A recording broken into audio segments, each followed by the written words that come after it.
So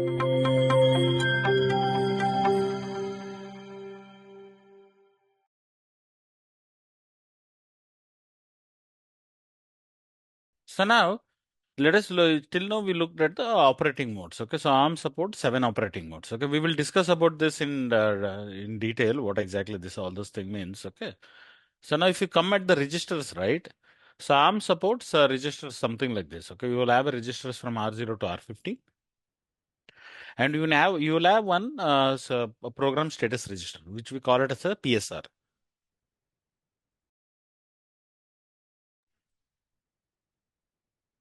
And now in this, there is something called as a banked register. Means each mode will have its unique set of register, even though ARM supports R0 to R15 register and it will support one program status register. It also has an option to bank it, means that that register is local only to that particular mode. For example, R13 and R14 is unique for all modes. If you see this, right, R13 and R14 is unique for all modes, which we call it as a banking. It's which we call it as a banked registers. Okay.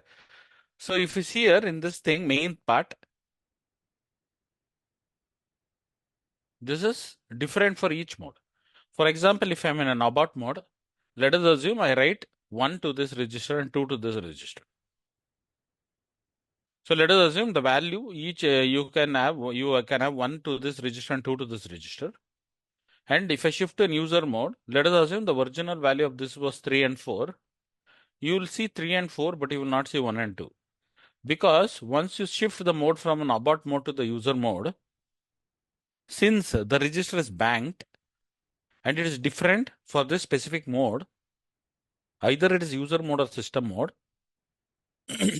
Okay, so you will see that whatever is the value of R14, R13 and 14 with respect to user or system, that you would see here. Similar case in case of FIQ. Let us assume this is a value of 5 and 6. So if I shift to FIQ, I will see 5 and 6 because this is the value that is set for this specific register. So it is unique for each and every mode. That is what I wanted to stress here. Okay. So these are also basically R13 and R14 is banked and unique for all the registers, as you can see here. So, but at any point, you will see R0 to R15 and you will see the current program register and you might also see the saved program register. We will see this, what exactly this means. Okay. So what is this saved program register I will mention. For example, let us assume I shift from one mode to another mode.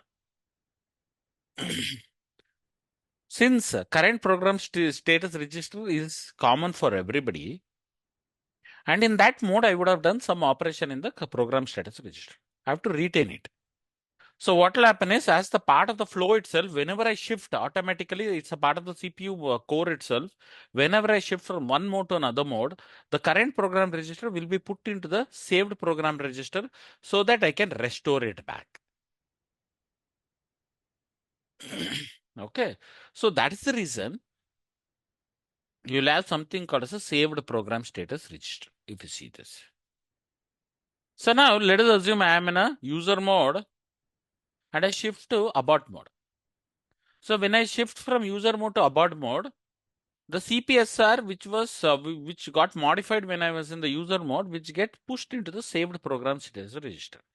So whenever I come back to the mode, the content of saved program status register mode should be put back into the CPSR. That is how it will be done. So that is the reason you're seeing one more register is called as SPSR, which is nothing but a replica of the current program register of the previous mode when you jumped.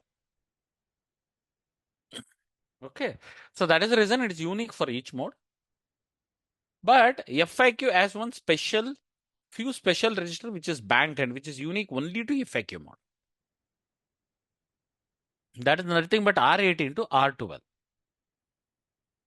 So R18 to R12 register is available only for FIQ.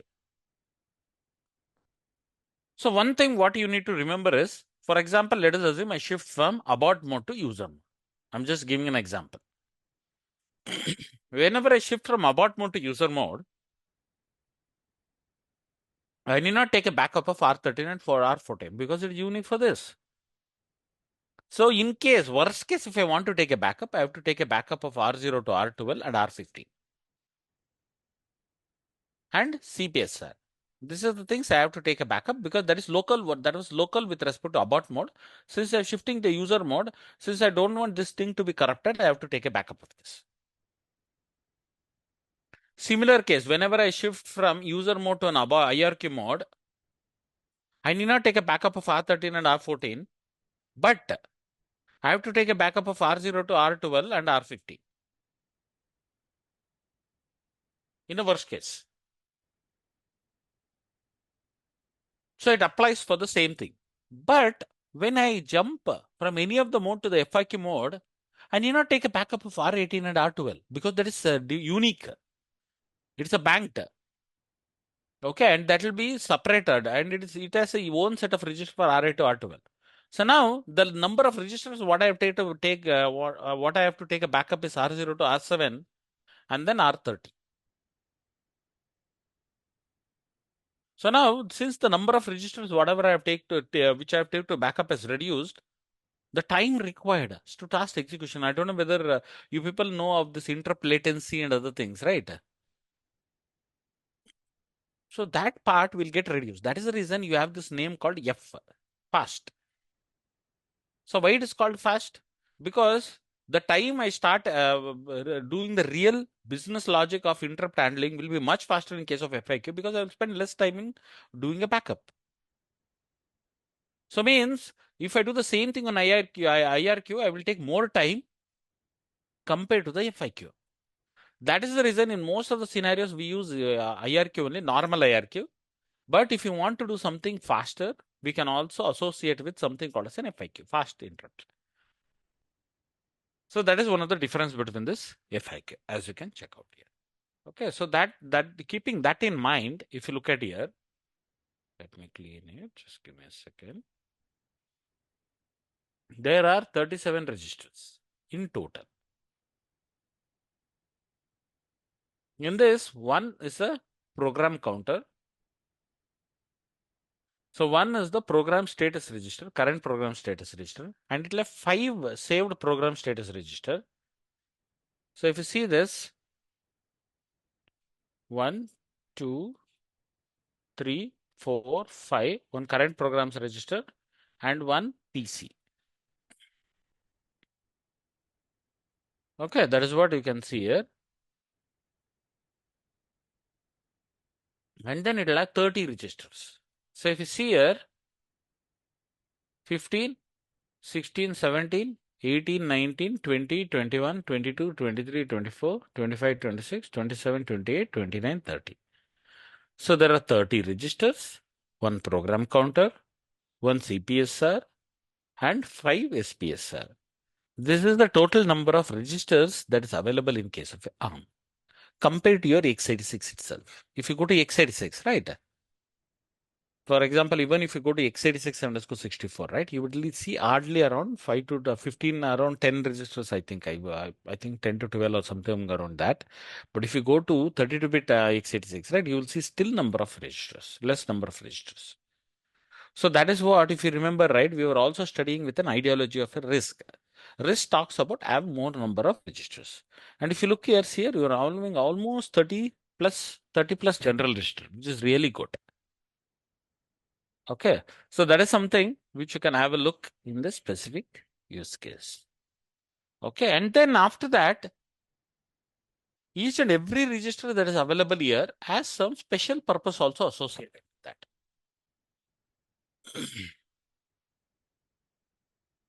It's not that it is meant only for the special purpose. You can also use it for general purpose, but it has some special purpose meaning associated with it.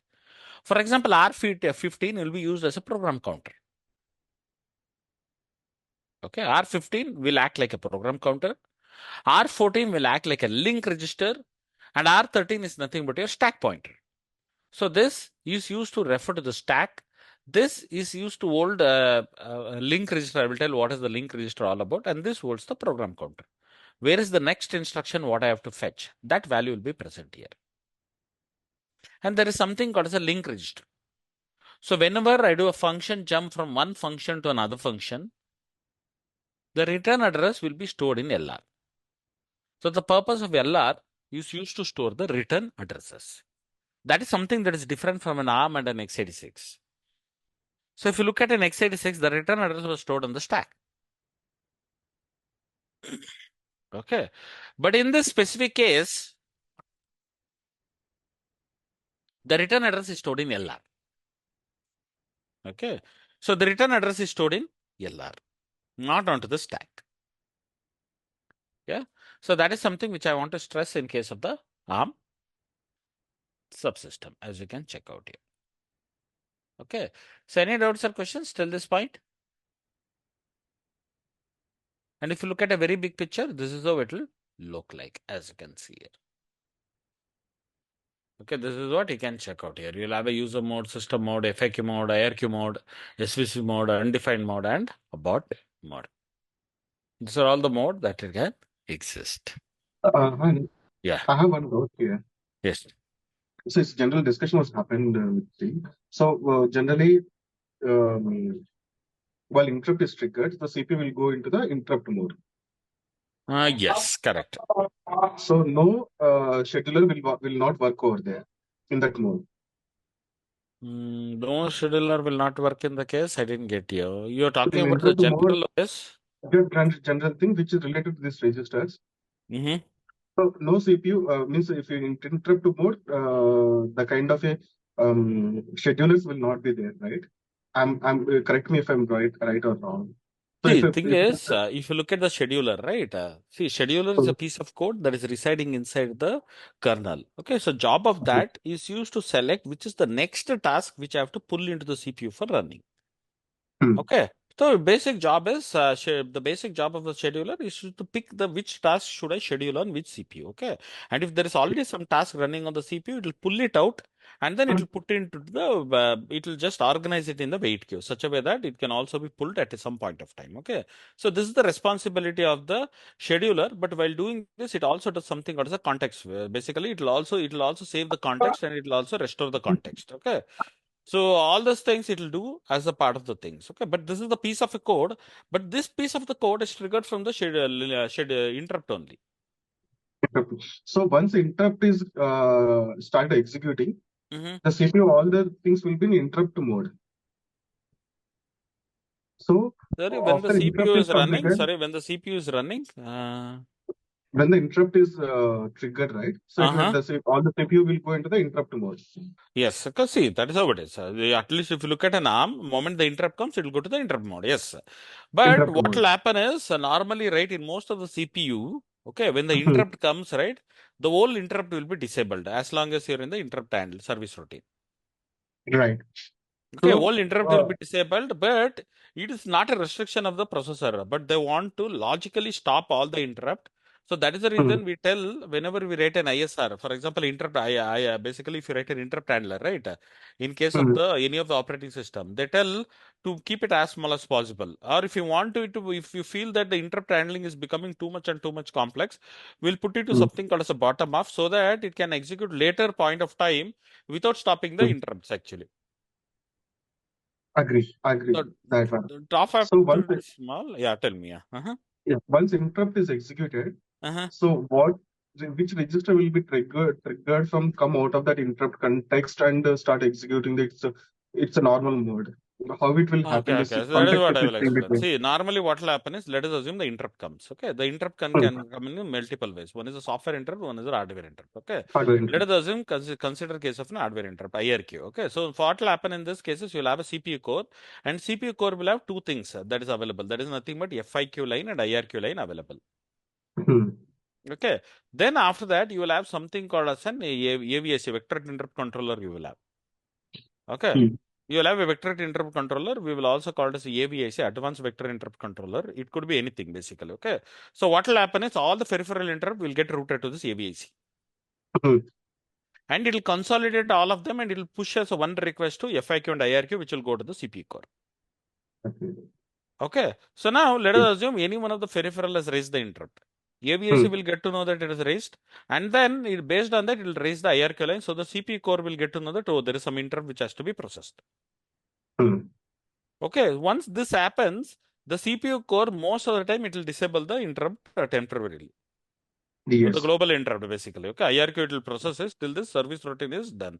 If you want, in your interrupt service routine, you can enable the interrupt again. But normally, as a normal process, right, when the interrupt come, the interrupt would be disabled, most of the scenarios. Yes. Okay. So now what will happen is, the moment it comes, at least in this case, right? So when the interrupt come, automatically shift into IRQ mode. Hmm. Whatever mode it is, it will save everything. For example, let us assume it is in the user mode, as an example. Hmm. Okay. So then what will happen is, immediately the CPSR which change into SPSR, okay, then the current PC value will be stored into the link register, and then it will move into the IRQ mode automatically. Agree. Okay, so moving to IRQ mode means there will be something called as a vector table. Okay, in the Hmm. vector table, there will be an address telling that it will go and execute the instruction from that address. Yes. Okay, so let us, if you go to the vector table, right, this is how it is. For example, if you look at an IRQ, right, the vector table address is at 0x18. It will go, the PC value will be automatically set to 0x18 once the interrupt mode comes. Hmm. Okay, means the PC will fetch the first after the interrupt, right? The mode itself will be set to IRQ, and then the first PC will be set to value 0x18. It will fetch the instruction from here. Hmm. In this case, they would have put a jump instruction to the real service routine for IRQ. Okay, so Jump. at this, you'll put a jump instruction, because see, you can't put any code inside 4 bytes. You have only 4 bytes here. Okay. You can't put any code in 4 bytes. Only thing what you can put is, you can jump to the real interrupt service routine from here. That rerouting will happen from here, basically. Okay. The rerouting instruction will be put here. You can put only 4 bytes, right? In 4 bytes, what you can do maximum? You can tell, go to this location, there is a code here. Hmm. That is the instruction we'll put here. Okay. So Hmm. the moment you do that, what would happen after that is, so till that point, it is in IRQ mode. Now it is in IRQ mode. Hmm. Okay. So as per the interrupt service routine, if you want to save some registers, you will save the register, so that you don't want to corrupt it. Basically, you'll put some prologue and epilogue. Okay. So as a prologue, what you will do is, you will save some registers, and then now in the IRQ mode, it will go and check an AVIC. It will check out which peripheral generated interrupt. Then normally this vector controller will also have an interrupt service routine addresses also, where exactly it is available. Hmm. Okay, so it will go to that address. For example, let us assume this is a timer interrupt, or let us assume this is an UART interrupt. It will go to the UART, sir. If the subroutine is registered for an UART handler, right? It will go and execute it. Okay, so let us assume you want to get the data from the UART. It will get the data from the UART. Okay, and then it will come back. Means our service routine is done. Hmm. So once I come to the service routine, in this program status register, there is something called mode here, mode bit. Okay. Okay, so what this guy will do is, he will go and modify this mode bit such a way that he can go back to because he had come here from the user mode. He knows that he has come from the user mode. Okay, so he will Yes. set the necessary bit here so that he can go back to the user mode. Okay. Okay. Okay, Got it. so before going it back, what it will do is, it will also save the PC value, the current link register value, it will save to the PC value. Hmm. Okay, the current SPSR value, it will change it will put into CPSR. CPSR. Okay. Because this is my Okay. current PCSR, and if I want to restore any of the register which I took a backup, it will save, and at the end it will change the mode bit in this to go to user mode. After this, I can Okay. modify this because I have a privileged. Okay. That mode register will points the between the user space and the interrupt space. No. This mode you can shift to any of the mode in between. Any of the mode. Okay. Okay, so the moment you set everything, and if you set the what address you want to execute, if you set that value, and if you set the Hmm. mode telling that now we are in the user mode, so you will start executing the PC value whatever you set, and you will start execution.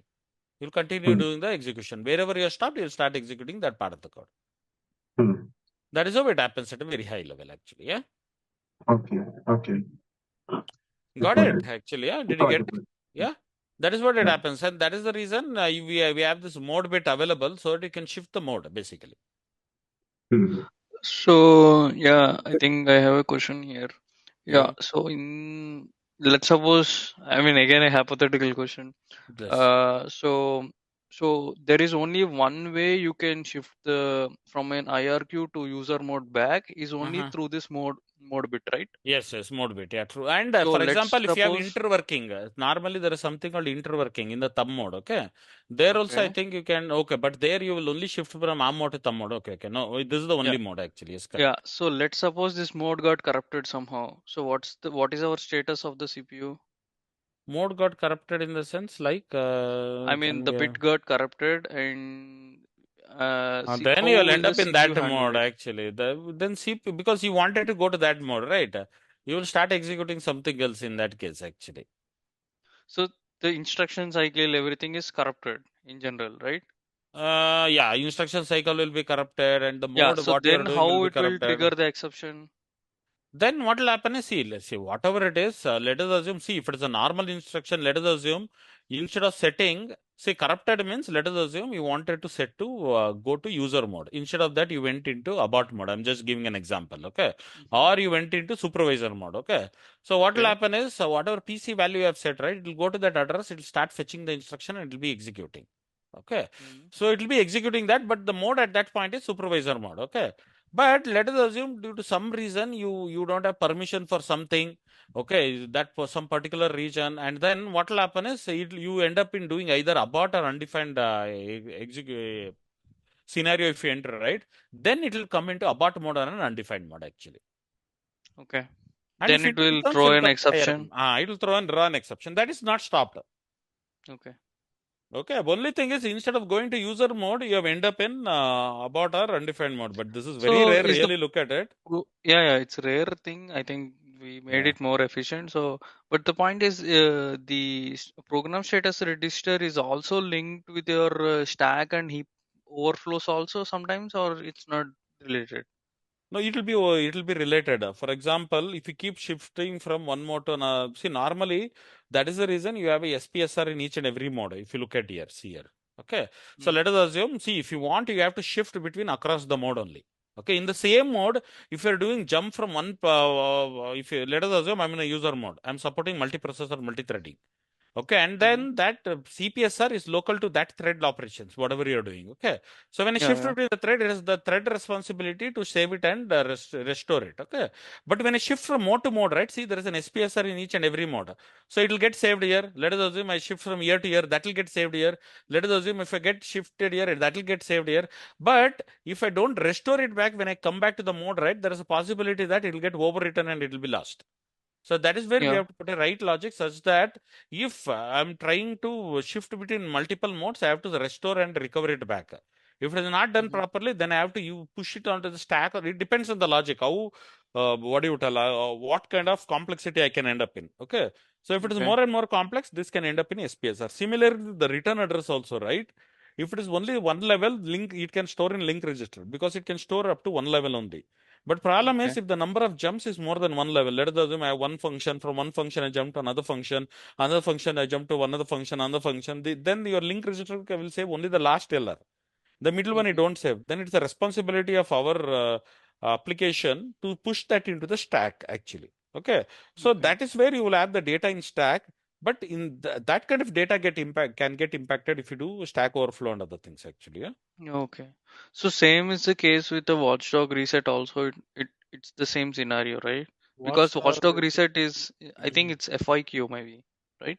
Yeah, no, it depends. Normally, I think it depends from CPU to CPU, but yes, in some cases it will be FIQ. But normally, right, when an watchdog timer gets triggered, no, it will reset the whole CPU, right? Now, most of the times. That's true, but yeah, but the question here is, I think it will be mapped to FIQ most probably because it has to be cleared very fast. Correct. Yeah, true. And does I think IRQs also has priorities here. Yes. See, FAQ has an high priority compared to the IRQ. Okay. So, for example, there is a priority list. If everything comes parallelly, right, what should be given the more priority? It is a priority list. Yeah. So, but Yeah. if you compare, if FIQ and IRQ comes together, it will give more priority to FIQ than IRQ. So, IRQ is a least priority compared to the FIQ.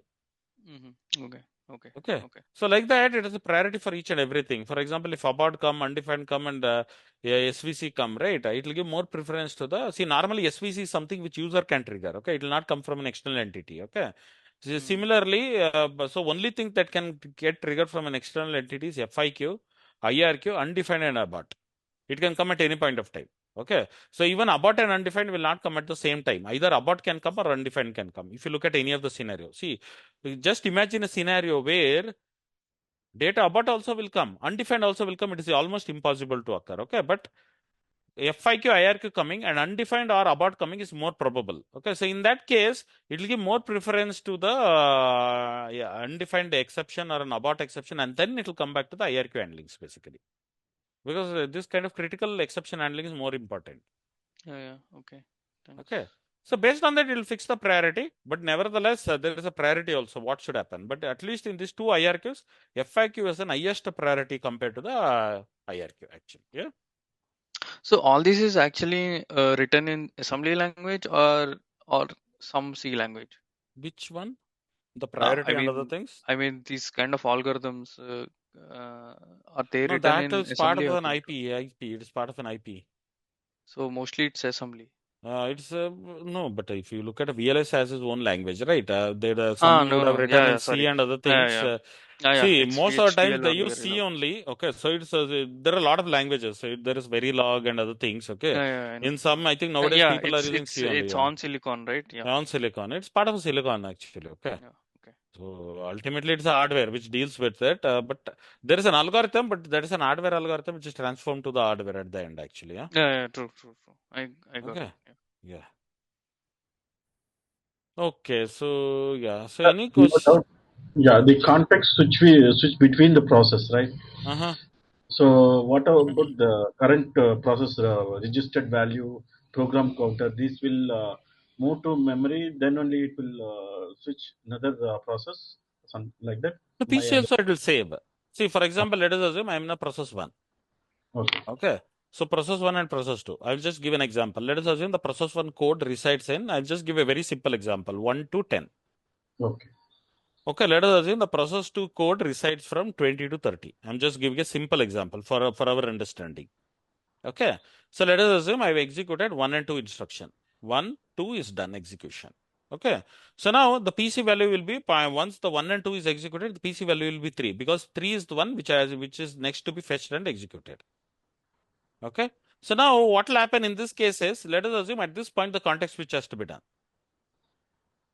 Yeah. So whenever this context has to be done, the PC value will be 3. So, but now the new PC value, let us assume the process 2 execution itself is not started. The PC should be 20 now. If you put 20, I'll lose 3, right? Yes. Yes. So you have to save this 3. Yeah. Okay, let us assume the instruction 1 and 2 somehow modified R1. They put 1 here and 2 here. I'm just giving an example. Okay. Okay. So I also have to save this registers. Yes, sir. So if I don't save it, this also will be lost because let us assume instruction 3 will manipulate on this data only. Okay, so now we have to save this. So basically what it will do is it will save all the registers, including PC, everything it will save, including the program status register. Everything it will save. Okay, so this is called as a context switch. It will save this. And if anything, if this task struct, right, if anything has to be restored, it will be restored. What it will restore? So let us assume the initial value will be set to 0. It will set everything to 0. And PC value has to become 20. It will become 20. So let us assume it executed 20 and 21. Okay, let us assume 22, it has to execute, but it will save this context. So it will save all these registers and it will put 22. Now at this point, the old one, the register value was 1122, it will restore it back, and PC value is 3, it will put it back, and it will start executing. Let us assume 3 and 4 got executed, and 5, it will stop at 5. Okay, so now what will happen is, yeah. The store and restore value happen in the memory, right? The restore value in memory? Yeah, it will be in the memory. So that is the reason you will have something called as a task struct. At least in case of Linux, there is something called task struct. Okay. So task struct will have one structure to hold all this register content also. Okay. It will hold these registers actually, register values. So this value we can see in the current running process, right? So task structure data. If you look at the current running, you will not see when it's running. See, Okay. if you have a current process, if you have current task struct, right, it is not updated. But you see the task which is already saved and which is waiting in a wait queue. If you look at it, you will get to know what was the value of all the registers when it did a context switch, when this was put to the wait queue for execution. retrieve value is there, so it's not the updated value, right? The old value. But if you look at the current task structure, and if you go and look at that register, it will not be current because the execution is going on. Still, it is not updated the task structure. Yes, yes. But if you put a breakpoint just at the point of context switch, then you will see what is the value it is saving into the register. Okay, sir. So in the context switch between process, so the value store and retrieving between the register and the process, I mean memory, right? Yes. Okay, sir. Thank you. Yeah, that is what would happen in this case. Okay, this is how it happens. Sometimes I gave a very simple example to showcase, but if you look at the real subsystem, no, because each the CPU nowadays CPU will work at each instruction execution will take 1 nanosecond or 2 nanosecond or something. Okay, so normally the what do you tell this kind of context switch is set to be like 10 millisecond or 1 millisecond means a lot of instruction would have executed, then a lot of state change would have happened, and that will be saved, and the new one will be restored back actually. Got this point? Got it. So the value would be saved in the task structure and Yes. the registers. The running process. Correct. That is the reason you have a task structure. That's the main reason I would recommend you people to look at this task structure. Okay, so that will have all the detail. So if you go to this, just give me a second.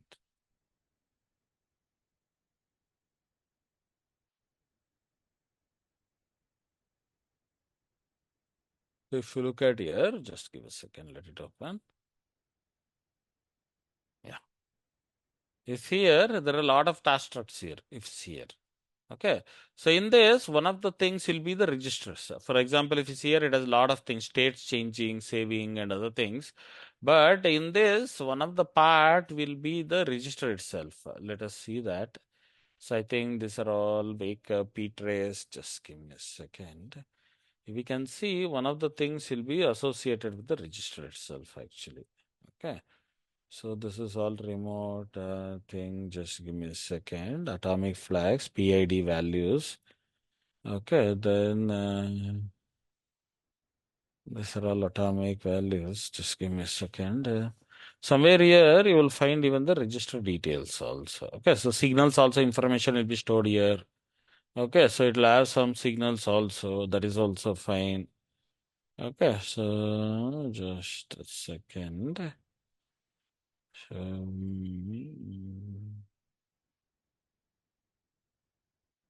So just a second, you will find that here in this task structure, right? You will find it, yeah. If you can see, if you can just have a look, please. Yeah, you can actually search for it actually. I think better. Let me Task search. underscore struct.